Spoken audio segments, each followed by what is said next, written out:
Un film d'horreur n'est pas forcément gore. Il suffit de voir les films du classicisme hollywoodien pour s'en rendre compte. La représentation du sang ne se fait que très tardivement. Pour être plus précis, c'est en 1963 que l'on trouve le premier film gore de l'histoire du cinéma, Blood Feast. Avant cela, on a bien évidemment de la violence au cinéma. Il suffit de se souvenir de la scène où la créature de Frankenstein jette la petite fille dans le lac, ou bien le travelling arrière du père tenant le corps de sa fille morte dans les bras et traversant le village, interrompant sur son passage l'ambiance festive. On peut ainsi dire que, dans l'histoire du cinéma, il y a un avant et un après Blood Feast. Même si son influence a mis du temps à se manifester dans le cinéma américain, il n'est pas inutile de rappeler que notre corpus débute justement dans les années 60. Blood Feast a d'abord été une référence dans son pays avant de franchir l'Atlantique. En effet, on constate qu'à la même époque, le cinéma classique américain est contaminé par la représentation du sang et de la chair. Souvenons-nous de la scène finale de Bonnie and Clyde, où Arthur Penn n'hésite pas à massacrer ses personnages dans un furieux bain de sang. En plus de cela, précisons que c'est dans cette même décennie que l'assassinat de JFK a été filmé et que la guerre du Vietnam s'invite dans les postes de télévision du monde. Le contexte historique favorise ainsi l'émergence d'une production d'un cinéma moins propre. On peut cependant faire un rapprochement entre Blood Feast et Les Yeux sans visage. Tous deux se revendiquent d'être les héritiers du théâtre français du Grand Guignol. Ce genre théâtral, qui se termine justement dans les années 60, va voir se poursuivre son influence dans le 7e art. Nous verrons donc dans un premier temps les influences véhiculées par les films de notre corpus, et ce, des deux côtés de l'Atlantique. Et ensuite, nous nous pencherons davantage sur ce qu'était le Grand Guignol et les répercussions que cela produit sur le cinéma de Georges Franju, initiateur du genre en France.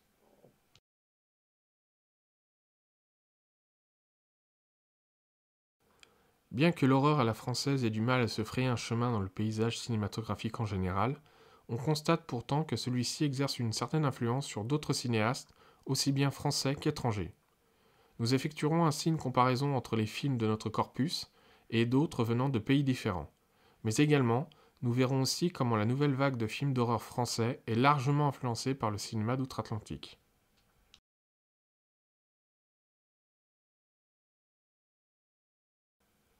Les Yeux sans visage a fait naître d'autres films se basant sur le même principe que celui-ci, c'est-à-dire un médecin, dont un membre de sa famille a été gravement défiguré, se charge de capturer de jeunes personnes afin de leur voler une partie de leur corps, en général le visage. On a donc une adaptation de Jess Franco en 1988 avec Les Prédateurs de la nuit.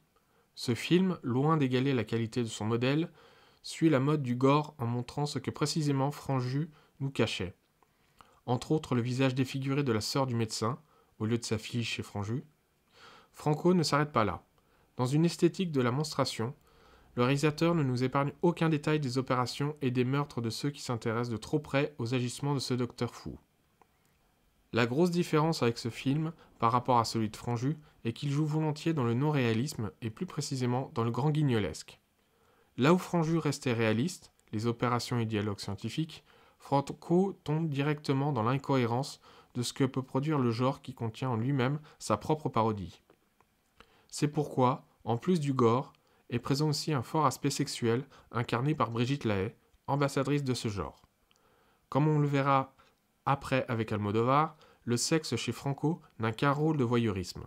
Il permet de faire augmenter le nombre d'entrées. Il n'était pas rare, à partir des années 70, que les cinéastes de l'horreur s'orientent par la suite vers la pornographie. Les deux genres étant étroitement liés face à la libération des mœurs initiée dans les années 60. C'est en 2011 que nous retrouvons la dernière adaptation du roman de Thierry Jonquet, Miguel, mais aussi du film de Franju avec La piel que habito de Pedro Almodovar. Le cinéaste a su se réapproprier le sujet et en faire une version bien plus personnelle que celle de Franco. Il s'agit toujours d'un médecin, spécialiste de la peau, qui, après le décès de sa femme, entièrement brûlée suite à un accident de voiture comme chez Franju, ainsi que de sa fille, celle-ci tombe en dépression en voyant le corps de sa mère tomber de la fenêtre, puis se fait violer lors d'un mariage et finit, elle aussi, par se suicider.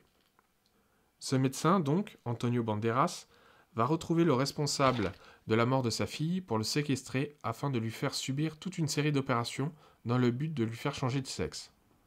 Chez Almodovar, on retrouve le même désir que l'on avait chez Franju, et Franco de retrouver ce qu'ils avaient perdu, c'est-à-dire un membre de leur famille, car avec eux, la perte de leur visage équivaut à une perte d'identité et de la vie.